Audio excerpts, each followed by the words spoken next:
반갑습니다. 한 주간 또 잘 지내셨습니까? 이렇게 또 화창한 주일 아침에 여러분을 이렇게 영상으로 뵙게 돼서 참 반갑습니다.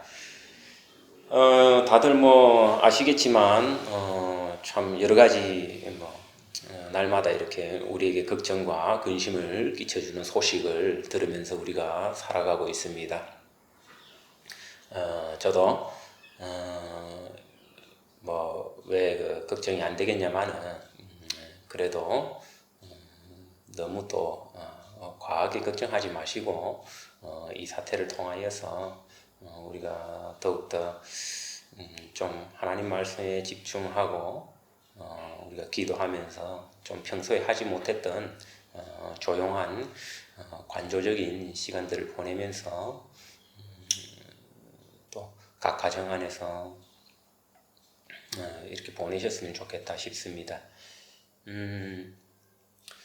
날마다 소식들이 참으로 많이 있습니다. 그죠? 왜냐면 우리가 이거 아무도 예상하지 못했던 사건이기 때문에 그러니까 우리가 너무 누군가를 또 비난할 것도 없고요. 서로가 서로를 헛들고 할 것도 없다 싶습니다. 누구나 실수할 수 있고요.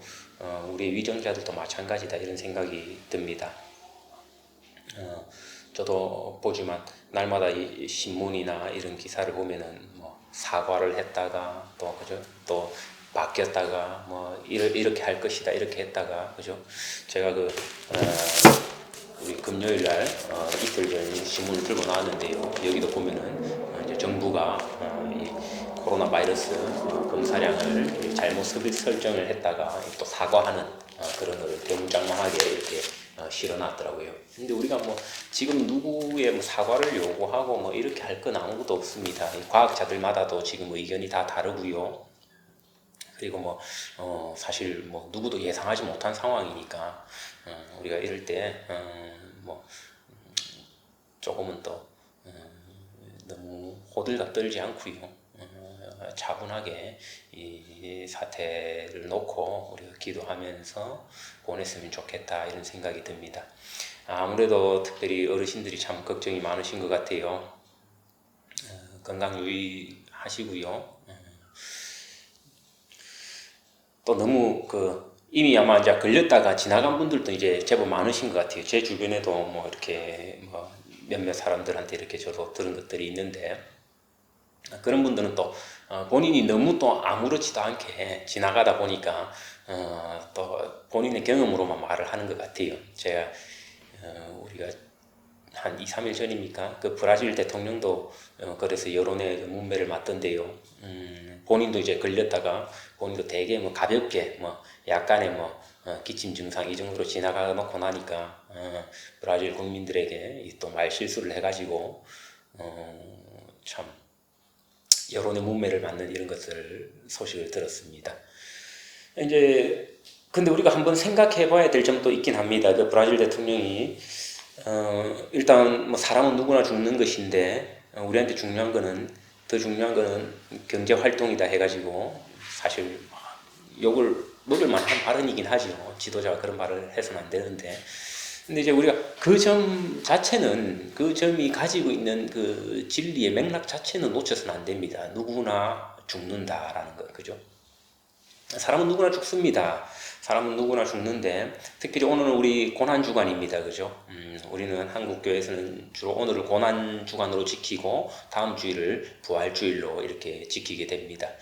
조금 아마 여러분도 생소하시죠? 그죠? 고난주간과 아마 부활주일을 이렇게 그런 식으로 보내는 사람 잘 없을 겁니다. 그죠? 집안에서 이렇게 온라인 예배를 하면서 보내는 경우가 잘 없을 텐데 아마 누구에게나 생소하다 이런 생각이 듭니다. 저도 참 어색합니다. 다음 주 이렇게 함께 성찬식도 나누지 못하고 각자 집에서 부활주일을 보낼 걸 생각하면 저도 한 번도 그래 본 적이 없어서 와닿지 않는데 또 이런 우리가 경험을 통하여서 또 색다른 은혜를 기대할 수 있지 않을까 그런 마음도 있습니다.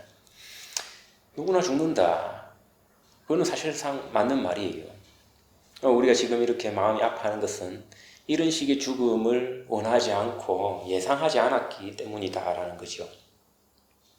사실 사람은요, 누구나 예상하기 어려운 죽음을 맞게 되어 있습니다. 우리도 우리 자신의 스스로의 죽음을 한번 생각해 볼 때가 있지 않습니까? 저도 특별히 좀 10대 때 그런 생각들을 많이 했던 것 같아요. 나는 어떻게 죽을 것인가? 아마 보통은 좀 그 어린 나이 때에 그런 고민들을 실제로 좀 실존적인 고민들을 좀 많이 해보지 않습니까? 아마 이제 사춘기도 오고 이렇게 하니까. 그래서 이제 제가 대학생 때 읽어봤던 책들 중에 하나가 그 에밀 듀르켐의 저서였습니다. 자살론이라는 책인데요. 이 듀르켐 하면은 뭐 그 막스 베버라든지 칼 막스 같은 이런 사회학자들만큼이나 이 저명한 사회학자죠. 이 자살론이라는 것은 이 철학서적 아니 사회학서적입니다. 그러니까 이 사회에 일어난 현상들을 그런 통계적인 데이터를 가지고 이 자살이라는 현상을 분석하는 거예요.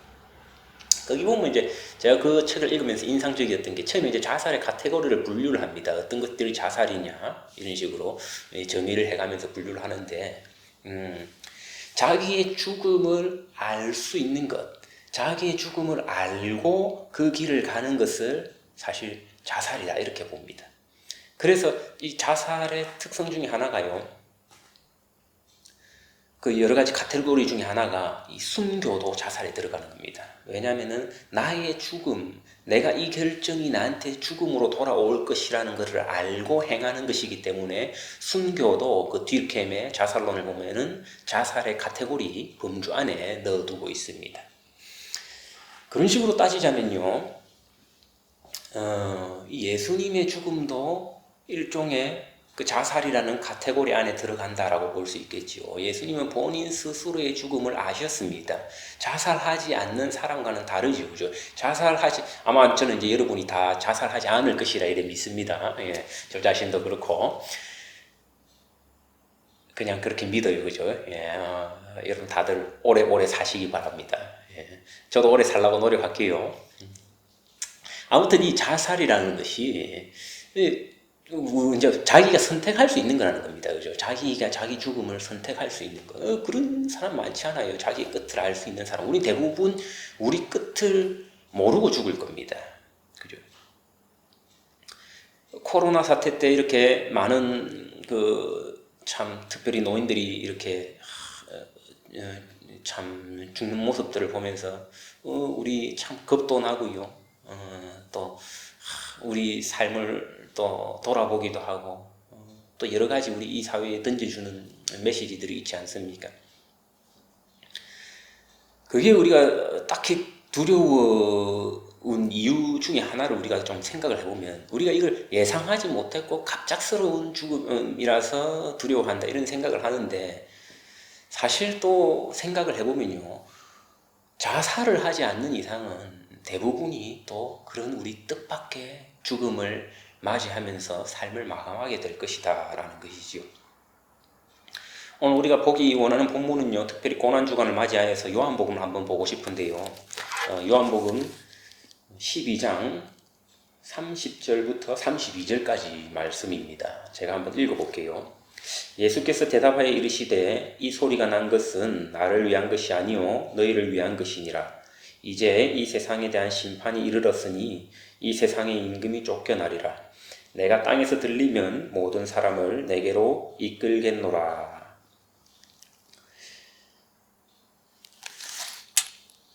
이렇게 말씀하시면 자기가 어떠한 죽음으로 죽을 것을 보이심이로다. 이렇게 말씀을 하고 있습니다.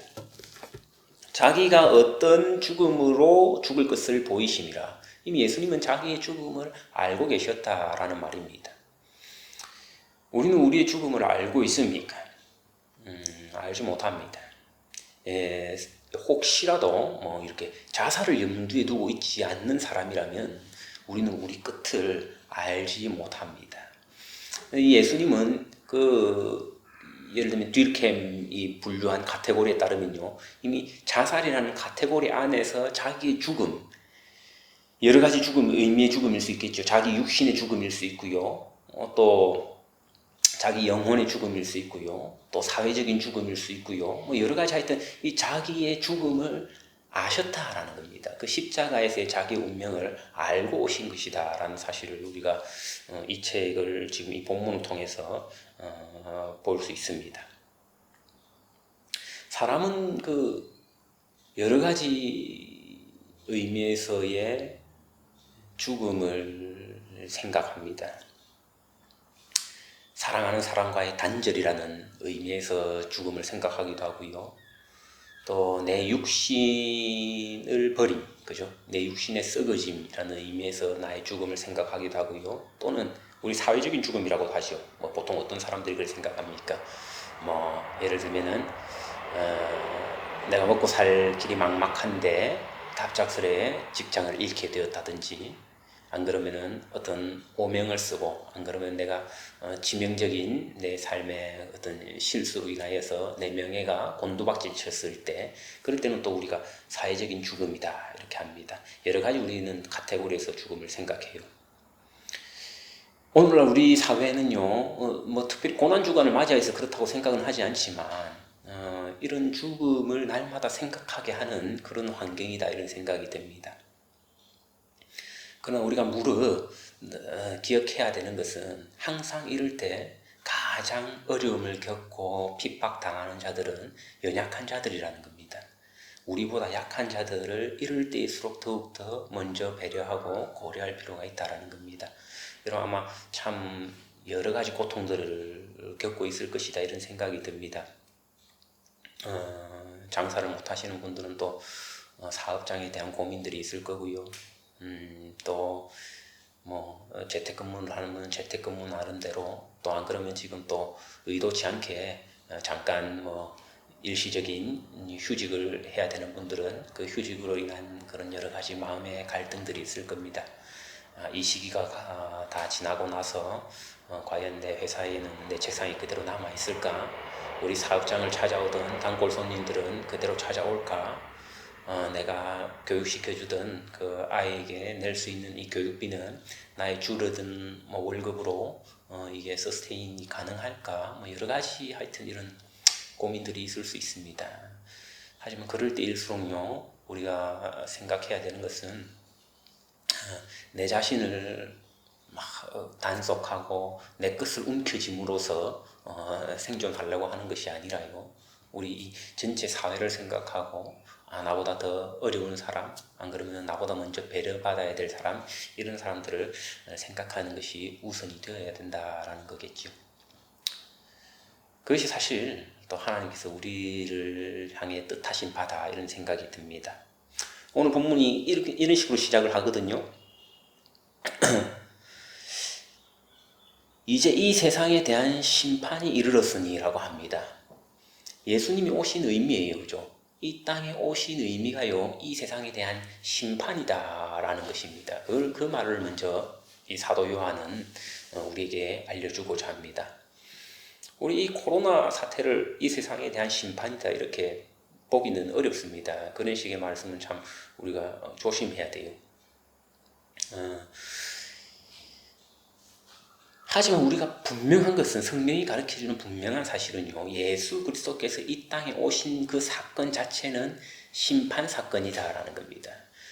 물론 우리는 이제 그 속에서 구원의 은혜를 발견합니다. 그건 옳아요. 옳은데 그것만 강조하다 보면요, 예수님께서 오신 그 심판의 의미를 우리가 놓칠 수 있다는 겁니다. 예수님께서 이 땅에 오셨다는 것은요, 코로나하고 비교 안 되는 그 엄청난 심판 사건이었다라는 것이 지금 요한의 관점입니다. 그리고 보니까요, 31절 후반부에 보니까 그 다음에 이어져 나오는 말이 이 세상의 임금이 쫓겨나리라고 말씀을 합니다. 이 말씀을 보면 우리가 좀 의아할 수 있습니다. 이 세상의 임금이 쫓겨나리라. 이 세상의 임금이 누구입니까? 그죠? 여기서 이 세상의 임금이 누군지 우리는 한번 두 가지 의미로 생각해 볼 수 있는데요. 첫 번째 경우로는 그런 주장을 하는 사람들이 있습니다. 여기서 이 프린스, 이 세상의 왕자다라고 표현된 것은 사탄을 말한다. 이 사탄을 꽉 쥐고 있었던, 이 땅의 권세들을 쥐고 있는. 우리가 한번 생각해 봐야 되는 거는 근데 이 오래전 이 랍비 전통에 따르면요, 이 세상의 왕자를 사탄으로 해석했던 전통을 찾아볼 수가 없습니다. 그럼 이 해석에 대해서는 우리가 지지할 수가 없게 되는 거죠. 두 번째로는 바로 이제 우리가 잘 아는 그리스도에 대한 지칭이 되겠죠. 그리스도께서 쫓겨난다라는 겁니다. 이 세상의 임금이 심판을 하러 왔는데 심판을 하고 나서 또 동시에 자기가 쫓겨난다라는 겁니다. 한마디로 십자가의 죽음으로 그것이 증명됐죠. 우리가 계시록 12장 11절을 보면요, 이와 연관된 말씀이 나옵니다. 용과의 전투인데요, 12장 1절 보면요, 또 우리 형제들이 어린 양의 피와 자기들이 증언하는 말씀으로써 그를 이겼으니라고 말씀합니다. 용을 누가 이겼다는 겁니까? 어린 양의 피가 이겼다고 합니다. 용 잡는데 총칼이 아니라요, 어린 양의 피, 그리스도의 죽음으로 이겼다라는 겁니다. 여기에 우리 복음에 그 정수가 들어가 있는 거 아닙니까? 뭡니까? 가장 연약한 것, 나의 죽음, 그 피, 어떻게 보면 패배인 것 같은데요, 실상 그를 통하여서 용을 잡았다라는 것이 이 계시록이 보여주는, 우리에게 보여주는 이 판타지 같은 그 장면이거든요. 오늘 본문 똑같아요. 오늘 본문을 보면은 이 세상의 임금이 쫓겨났는데 실제로 이것이 쫓겨난 겁니까? 그렇지 않죠. 이것은 예수 그리스도의 승리를 알려주는 사건이었습니다. 십자가는 패배를 보여주는 건 아니에요. 얼추 보면은 처음에는 패배였지만 결국은 예수께서 다시, 다음 주에 이제 부활주일인데 다음 주 부활절은 살아나는 것을 기념하죠. 그 승리하시는 그 관점을 우리가 가지고 있는데 가장 연약한 죽음으로 죽음을 이기셨다라는 거죠. 그 우리 C.S. 루이스는 그런 말을 하지 않습니까? 죽음을 겪어본 사람이 죽음을 이길 수 있다고. 그건 맞는 말입니다, 그죠? 아주 탁월한 예라 할 수 있습니다. 암에도 걸려보지 않은 사람이요, 내가 암을 이겼다 이렇게 말 못해요. 나는 한 번도 간암에 걸려본 적이 없는데 나는 간암을 이겼습니다. 그거 원래 건강한 거지. 간암을 이겼다라고 말할 수 있는 사람은요, 간암에 걸려본 사람입니다. 간암에 걸려본 사람. 코로나를 이겼다라고 말할 사람은요, 코로나를 한편 지나가 본 사람, 그런 사람이지요. 그죠? 죽음을 이겼다라고 말할 수 있는 유일한 사람은요, 죽어본 사람이에요. 예수께서는 그래서 죽음으로 죽음을 이기시기 위해서 죽음을 감내하신 겁니다. 인간은 그 원리를 이해 못해요. 이제 이틀 전에 금요일자 신문에 재밌는 기사를 봤습니다. 사재기 하는 품목 중에요, 미국에서 특별히 어떤 품목이 제일 사재기가 많이 덩달아 일어나냐 하니까 총기 사재기도 엄청나졌다는 겁니다. 평상시보다 어떤 데는 진짜 평상시보다 80% 가까이 이렇게 매출이 올랐다라고 합니다. 총기 상들이 막 이렇게 행복해지는 거죠, 덩달아. 이제 이 FBI에서 그 이유를 정확히 분석을 하진 않습니다. 정확히 분석을 하지 않는데 아마 우리가 여러 가지로 추측해 볼 수 있을 거예요. 이런 위기가 닥치니까 마치 총기 이런 걸로 나를 보호할 수 있을 것 같은 사람 심리가 있잖아요. 여기도 보면 화장지 막 쌓아놓은 거 보면, 그죠? 화장지 아무것도 그 위기 때문에 할 수 없는데 오래 쌓아놓을 수 있는 것 같고, 왠지 뭔가 또 나한테 안도감을 주는 부피를 가지고 있는 것 같고, 이러니까 막 그런 거를 소비하는 것처럼요, 총기도 그런 이미지를 가지고 있습니다. 그죠? 그래서 여기 이제 마지막 특별히 기사 같은 걸 보면요, 이게 이제 총기가 집에 많으니까 특별히 총기를 한 번도 가져보지 않은 사람들도 지금 총기 신청해가지고 다 가져가는 거예요.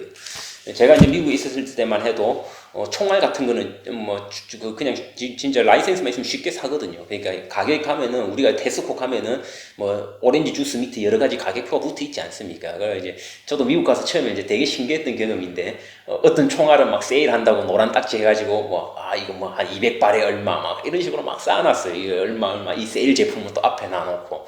그러니까 그런 식의 지금 미국이 이런 식의 이게 총기가 소비가 되면은 반드시 집안에서 사고가 난다는 거예요. 대개는 총기 사망의 3분의 2가요, 미국의 자살자들입니다. 자살의 가장 쉬운 도구로 사용돼요. 그리고 그 다음이 아이들 사고, 아이들이 이거 아버지 거, 어머니 거 이렇게 간접 가져놓는다고 사고 나는데 이걸 막으려고 하는데 막을 수가 없다는 겁니다.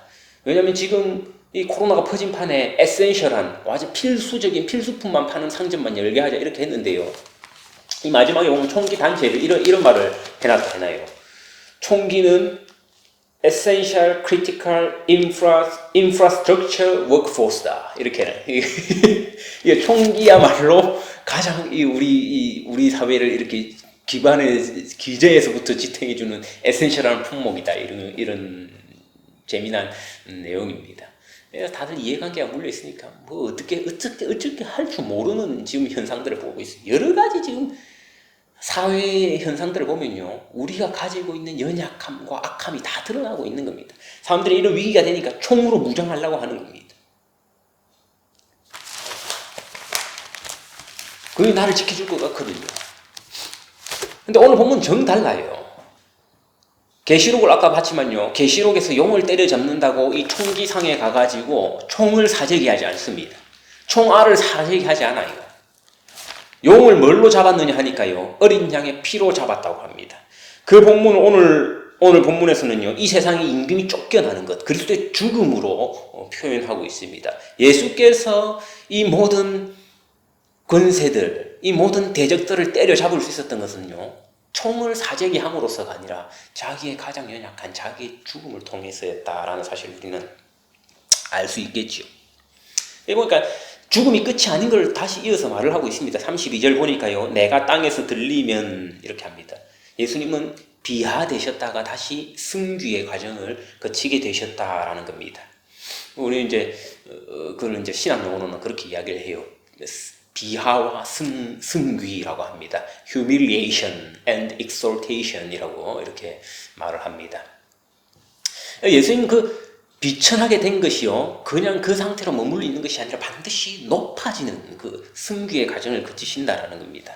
그때 어떤 일이 일어난다 이야기를 합니까? 놀라운 일입니다. 32절 후반부를 보니까요, 모든 사람을 내게로 이끌겠노라 이렇게 말씀을 하고 있습니다. 이게 이제 요한복음 앞에 보면요, 6장 44절에 보면은 이런 말이 나옵니다. 나를 보내신 아버지께서 이끌지 아니하시면이라고 합니다. 예수님께서 분명히 말씀하십니다. 사람을 이끄는 것은 나를 보내신 아버지 하늘에 계신 하나님이다라고 말씀하는데, 오늘 본문은 차이가 있습니다. 오늘 우리가 읽은 본문은요, 모든 사람을 내게로 이끌겠노라 하면서 마치 자신이 온 사람들을 이끌어 나가는 것처럼 말을 합니다. 이게 이제 요한복음 같은 경우는요, 유대인을 대상으로 쓰여진 게 아니라 사실 온 세상의 여러 인종들을 대상으로 쓰여진 복음서입니다. 여기서 모든 사람이라고 하면요, 모든 인종을 말하는 거예요. 유대인이 아닌 겁니다. 한마디로 이방인도 포함된 모든 사람을 말하는 겁니다. 우리 같은 사람, 모든 사람들을 예수 그리스도의 죽음으로 말미암아 이끌겠다라는 놀라운 복음의 선포가 있습니다.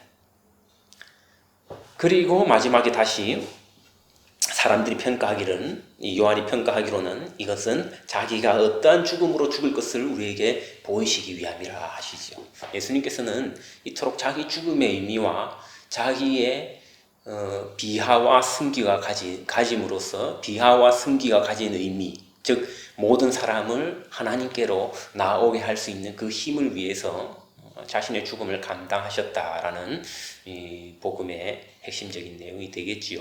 오늘 특별히 고난주간으로 우리가 한 주간을 보내게 됩니다.